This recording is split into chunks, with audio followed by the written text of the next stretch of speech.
Təsəvvür elə ki, 15 ildə elektrik işləyirsən, minlərlə evdə çalışmısan və bu peşənin ustasısan.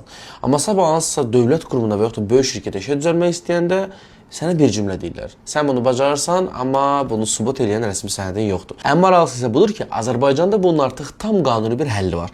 Əgər sən də peşəni universitetdə və ya kollecdə yox, kurslarda, iş yerində, ustanın yanında və illərlə öz təcrübənin hesabına öyrənmisənsə, həmin bacarağı artıq dövlət tərəfindən tanıda bilərsən. Bu prosesin adı qeyri-formal və informal təhsilin tanınmasıdır. Yəni illərlə qazandığımız bilik və təcrübənin qiymətləndirilir. Qiymətləndirmədən uğurla keçdikdən sonra isə sizə peşə ixtisasınızı təsdiq edən rəsmi dövlət sənədi təqdim olunur. Bəs bu sənəd sizə nə verəcək?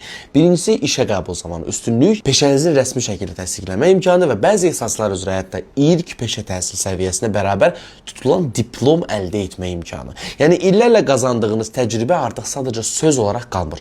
Dövlət tərəfindən tanınan rəsmi sənədə çevrilir. Əgər siz illərdir işləyirsinizsə, amma bunu təsdiqləyən sənədiniz yoxdursa, düşünürəm ki, bu fürsəti mütləq araşdırmağa dəyər. Ətraflı məlumat üçün TKTA-nın rəsmi keçidini təsvir hissəsində yerləşdirəcəm.